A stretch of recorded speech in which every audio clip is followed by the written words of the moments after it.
अस्सलाम वालेकुम, कैसे हैं आप सब। आई होप कि आप सब खैरियत से होंगे। तो चलें जी, आज नई जगह पर आज मैं अपने व्लॉग का स्टार्ट करती हूँ, आगाज़ करती हूँ।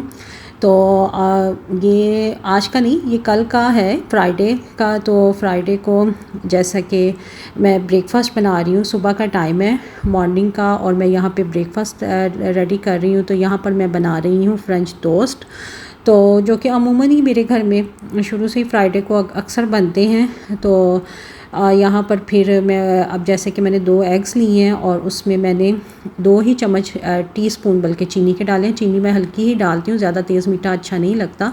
और दूध भी इसमें थोड़ा सा डालना था, लेकिन वो थोड़ा ज़्यादा चला गया, लेकिन इससे थोड़ा ही दूध जाना था।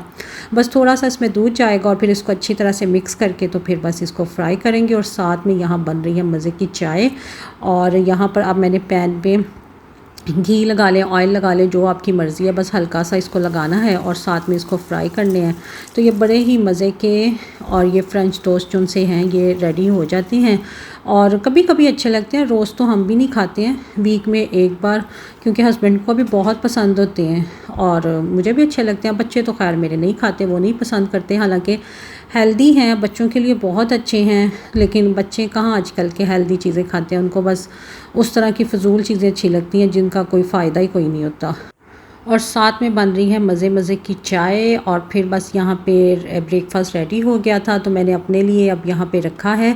और अब मैं बैठ के तो आराम से अपना ब्रेकफ़ास्ट करूँगी। और चाय पीना और ब्रेकफ़ास्ट करना ये मुझे बड़ा सुकून से करने का अच्छा लगता है, आराम से। तो जी, जैसा कि मैंने आपको बताया था कि ये फ्राइडे का व्लॉग है, तो यहाँ पर अब ज़ाहिर है नाश्ते के बाद फिर हम जुम्मे की तैयारी कर रहे हैं। तो फिर उसके बाद अब मैं यहाँ पे सूरत काफ़ पढ़ रही हूँ, जो कि हर फ्राइडे को मैं लाजमी पढ़ती हूँ। और आप लोग भी लाजमी पढ़ा करें, क्योंकि ये हमें बहुत से फितनों से महफूज रखती है और हमारे बच्चों को भी। तो अल्लाह ताला सबकी खैर करें। तो जी, सुबह से ही जब मैं उठी थी तो मुझे सर में दर्द सी थी, हल्की हल्की थी, लेकिन सूरत पढ़ते पढ़ते, सूरत काफ़ पढ़ते पढ़ते फिर वो तेज़ हो गई। तो फिर काफ़ी वो शिद्दत उसकी बढ़ गई। तो फिर मैं यहाँ पे ये मेडिसिन पी, ये ऑफलाम का साशे है जो मैं पीती हूँ, और इससे काफ़ी मुझे रिलीफ मिल जाता है पेन से। और 15-20 मिनट तक फिर आराम आ जाता है। तो फिर उसके बाद फिर मैं ये साशे पी के मेडिसन, तो फिर मैं जाके थोड़ा सा लेट गई थी और फिर उठ के तो फिर मैंने नमाज़ पढ़ी थी, क्योंकि बहुत शदीद थी। और अगर मैं ना पीती तो ये आहिस्ता आहिस्ता बढ़ जाती है, क्योंकि अक्सर मुझे रहता है माइग्रेन का पेन भी। तो इस वजह से फिर ये साशे तो मेरे साथ लाजमी होते हैं, चाहे मैं ट्रैवलिंग कर रही हूँ, चाहे जहाँ भी जा रही हूँ। तो ये मेरे बैग में भी मेरे साथ रहते हैं, क्योंकि ये दर्द ऐसी है कि आपको कहीं भी और किसी टाइम भी शुरू हो जाती है। फिर इसके बाद फिर मैंने नमाज़ पढ़ी थी, और नमाज़ पढ़ने के बाद ये बाहर का मंज़र है और इतना खूबसूरत लग रहा था। जुम्मे का टाइम था, तो आवाज़ें भी आ रही थी, तो बड़ा अच्छा लगता है। फिर मैं विंडो खोल के थोड़ा सा देखती हूँ और अच्छा सुकून सा लगता है कि मस्जिदों से इस टाइम आवाज़ें आ रही हैं खुतबे की। तो जी, अब नमाज़ पढ़ने के बाद और उसके बाद फिर मैं आ गई थी किचन में, क्योंकि अब ज़ाहिर है लंच की भी तैयारी करनी थी। तो यहाँ पर मैंने सालन भी बनाया और साथ में रोटी बनी और साथ में सैलड बना है। तो फिर ये हमने लंच किया था।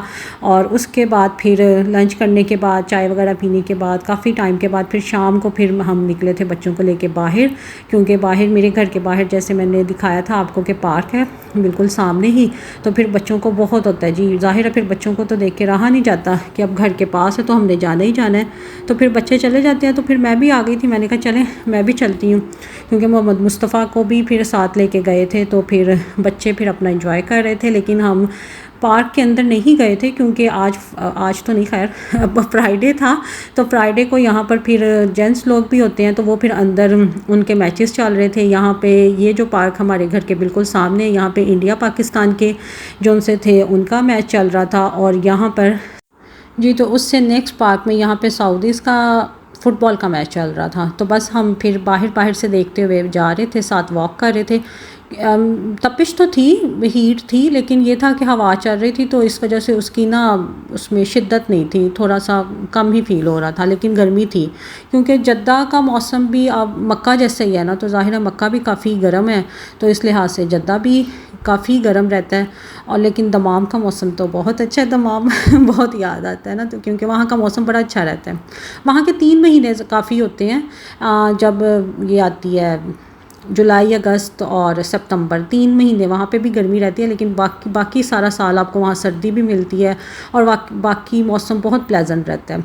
लेकिन जद्दा बहुत गर्म है, अभी जब से हम आए हैं बहुत गर्मी है यहाँ पर। तो यहाँ पर देखें कितने खजूरों के दरख्त हैं और सबके घरों के बाहर खजूरों के दरख्त तो लाजमी लगे हुए हैं और जगह जगह इतनी खजूरें घिरी होती हैं। बाज़ तो साफ़ भी की होती हैं, लेकिन बाज़ ये देखें फुटपाथ पे इतनी खजूरें होती हैं, सारी वेस्ट हो जाती हैं क्योंकि वो ये लोग उतारते नहीं हैं ना, इसको वो लेके जाते हैं तो वो फिर नीचे गिर जाती हैं और बाज़ जो लगी रहती हैं वो तो जल ही जाती हैं, बेचारी काली हो जाती हैं। तो मुझे देख के इतना दुख होता है ना कि अल्लाह ताला की नेमतें हैं और इस तरह से वेस्ट हो जाती हैं। तो कोई भी नहीं उतारता ना सबके घरों में, क्योंकि यहाँ पे ज़्यादा सऊदीज़ के घर हैं, उन सब के घरों के बाहर खजूरों के दरख्त हैं। तो बड़ा अच्छा लगता है, एक तो अच्छा फीलिंग भी अच्छी आती है कि अल्लाह की नेमतें हैं और इस तरह से फलदार जब आप दरख्त को देखते हैं तो बहुत अच्छा भी लगता है। तो यहाँ पर तकरीबन सबके ही घरों के बाहर या घरों के अंदर खजूरों के दरख्त काफ़ी हैं, तो इसलिए इन पे काफ़ी, क्योंकि अभी पीछे सीज़न भी इनका आया ना खजूरों का, तो इस वजह से, क्योंकि अगस्त में ये खजूरें पकती भी हैं, इनका मौसम भी होता है और फिर जब इन्हें उतार लें तो वो ठीक रहती हैं, वरना उसके बाद ये फिर जल जाती हैं। तो ये देखिए जी, यहाँ पे सऊदीज़ की ग्राउंड थी, यहाँ पे इनका मैच हो रहा था और ये वाली ग्राउंड में अब पाकिस्तानी और इंडियंस का मैच हो रहा था। तो काफ़ी यहाँ पे थोड़ा सा शोर भी था, अदरवाइज़ तो बिल्कुल भी शोर नहीं होता, बहुत ही सुकून सा होता है। लेकिन आज तो नहीं क्योंकि फ्राइडे था उस दिन, तो इस वजह से काफ़ी वो था। तो अब यहाँ पे देखिए सनसेट हो रहा है, इतना प्यारा व्यू लग रहा था यहाँ पे और इतना सुकून सा, और एक हवा भी बड़ी अच्छी चल रही थी, तो बहुत अच्छा लग रहा था बाहर आकर ना। तो इस तरह से बच्चों को मैं लेके आ जाती हूँ तो अच्छा लगता है शाम के टाइम। तो यहाँ पर है जी ये मेरा नेक्स्ट डे का अब यहाँ से व्लॉग। तो मैं यहाँ से खिड़की से बाहर देख रही थी तो मुझे बड़ा अच्छा लगा कि एक आदमी आया, कोई राहगीर ही था, तो उसने ज़ोहर का टाइम था ये, तो उसने वहाँ से अपनी गाड़ी में से वो निकाली है जाए नमाज़, और यहाँ पे उसने देखा यहाँ पे थोड़ा सा साया था, तो क्योंकि मस्जिद में जमात का टाइम गुजर गया हुआ था, तो फिर उसने पता नहीं अल्लाह जाने कौन था, तो उसने यहाँ पर जाए नमाज़ बिछाई है और यहाँ पर उसने नमाज़ पढ़नी शुरू की। नमाज़ पढ़ रहा था तो मेरा एकदम मुझे इतना अच्छा लगा और इतना आया भी कि यार देखो कितने अच्छे लोग हैं ना ये, कि जहाँ देखते हैं नमाज का टाइम हो गया तो वो वहाँ पर फिर नमाज़ पढ़नी शुरू कर देते हैं। और बिल्कुल वो मेरी विंडो के सामने था, तो मुझे इस तरह से मैंने देखा तो मुझे बड़ी अच्छा ये एक लगा। यही इनकी एक बहुत अच्छी खूबी है सऊदीज़ की, कि इनके आदमी या इस तरह से जहाँ भी होता है। एक दफ़ा मैं अपने हस्बैंड के साथ एक मार्केट भी गई हूँ, तो मैं गाड़ी में बैठी हुई थी, तो एक वो आया आदमी, उसने गाड़ी से इसी तरह जाए नमाज़ निकाली और वहीं फुटपाथ पे बिछा के तो उसने नमाज़ पढ़नी शुरू कर दी। तो इसीलिए ये अल्लाह को याद करते हैं तो फिर अल्लाह ताला भी इनको याद रखता है, चाहे लोग दुनिया जो भी बातें करती है, लेकिन फिर भी एक इनमें ये तो है ना, क्योंकि नमाज तो हम पे फ़र्ज़ है, वो तो हुक्म है, चाहे आपका दिल कर रहा है चाहे दिल नहीं कर रहा, नमाज तो आपने पढ़नी है। वो उसके लिए तो कोई ऐसा उज़र है ही नहीं ना कि मेरा दिल नहीं चाह रहा, मेरे कपड़े नहीं साफ़, जगह साफ़ नहीं। अब ये भी तो देखें ना, तो उन्होंने पढ़ी है नमाज़, तो अल्लाह ताला कबूल करने वाला, और अल्लाह ताला हम सबको भी नमाजी बनाए और हमारे बच्चों को भी, तो आमीन। तो जी आज बच्चे कह रहे थे कि हमने पास्ता खाना है, तो मैं बच्चों के लिए अब यहाँ पर पास्ता बनाने लगी हूँ और बहुत ईजी तरीके से। तो यहाँ पे मैंने बॉयल करने के लिए रखा था पास्ता, और अनाबिया यहाँ पे मेरी हेल्प करवा रही है क्योंकि उसको भी कुकिंग का बहुत शौक़ होता है। अनाबिया को हर उस चीज़ का शौक़ होता है जो मैं काम करती हूँ, तो वो साथ में मेरे साथ ज़रूर होती है। और यहाँ पर मैंने एक चिकन की वो ब्रेस्ट ले ली थी और उसको मैंने कट कर लिया था, और उसके बाद ये अनियन ले लिया था, इसको भी मैंने रफली काट लिया था। और पास्ता बॉयल हो रहा है और इसमें सिर्फ मैंने नमक डाला था और कुछ भी नहीं, ऑयल वगैरह नहीं डाला, क्योंकि ये जो मैंने आपको पैकेट दिखाया था ना, इसका पास्ता काफ़ी अच्छा रहता है, तो ये जुड़ते नहीं हैं आपस में। तो बच्चों का मूड था खाली चिकन का हो, सब्ज़ियाँ बच्चों को वैसे ही पसंद नहीं होती हैं, तो ये कैरेट थी, मैंने फिर भी एक कैरेट डाल दी। तो यहाँ पे अब जब ये अनियन जो है ये बस हल्का सा मैं सोते करूँगी और बस फिर इसमें चिकन डाल दूँगी और उसको ये है कि तेज़ आंच पे फ्राई करूँगी, तो फिर इस तरह से वो चिकन की जो स्मेल है वो भी चली जाती है। और क्योंकि खाना चाइनीज़ खाने तो फ़ौरन बन जाते हैं ना, बस इनकी कटिंग पे और उस पे टाइम लगता है, बाकी तो कुकिंग में तो बिल्कुल भी इतना टाइम नहीं लगता। तो जी बस यहाँ पर मैंने एक बड़े साइज़ का टोमेटो ले लिया था और उसके बड़े पीसेस करके तो इसको मैं ब्लेंड कर लूँगी, और पानी नहीं डालना, उसी तरह ब्लेंड करके तो बस इसको भी फिर मैं उसमें डाल दूँगी। तो अब जैसे ही जो अनियन थे वो थोड़े से उनका कलर चेंज हुआ था, तो फिर मैंने इसमें चिकन के जो मैंने क्यूब्स किए थे वो डाल दिए थे, और अब इसको तेज़ आंच पर फ्राई करेंगे और फिर इसमें साथ में दूसरे स्पाइसेस भी मैं डाल दूँगी। जैसे मैंने इसमें वो गार्लिक पाउडर डाला है और वो मैंने ऐड किया था, और नमक इसमें मैंने ऐड किया है, और उसके बाद मैंने इसमें ब्लैक पेपर साथ में डाला है।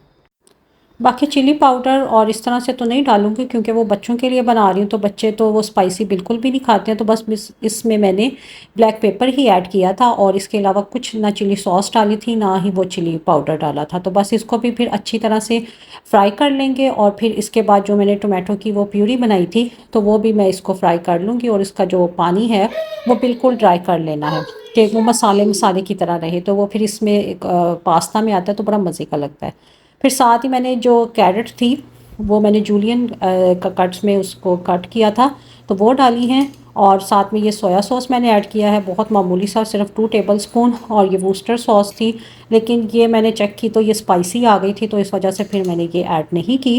तो और ये मैं थोड़ी सी इसमें मेयोनीज डाल रही हूँ, 2 से 3 चम्मच, इससे भी बड़ा मज़े का और क्रीमी क्रीमी टेस्ट आता है। सिंपल जो होती है मेयोनीज़ वो डाली है, और उसके बाद फिर साथ साथ बस इसको फ्राई करते रहें, और फिर अब मैं इसमें केचप ऐड कर दूँगी रेगुलर। तो वो भी इस तरह से थोड़ी सी, बस थोड़ी नहीं, 3 4 चम्मच, बस जितने देख लें आपको चाहिए उतने अकॉर्डिंग। तो बस ये अच्छी तरह से फ्राई हो गया था, तो बस इसको फिर मिक्स करना ज़रा मुश्किल होता है, तो फिर मैंने थोड़ा सा वो था उसका बनाया था चिकन का, वो फिर मैंने नीचे इसका पैन के नीचे नहीं, पैन के ऊपर पहले डाल दिया था, फिर उसके ऊपर फिर मैंने ये डाल दी थी मैकरोनी, और फिर इसको अच्छी तरह से मिक्स करने के बाद और फिर मैंने इसके ऊपर चेडर चीज़ डालकर इसको दम पे रख दिया था, और बस फिर उसके बाद ये तैयार थी। यहीं तक मेरा आज का व्लॉग। मिलते हैं आपसे नेक्स्ट व्लॉग में, तब तक के लिए अल्लाह हाफिज़, बाय बाय।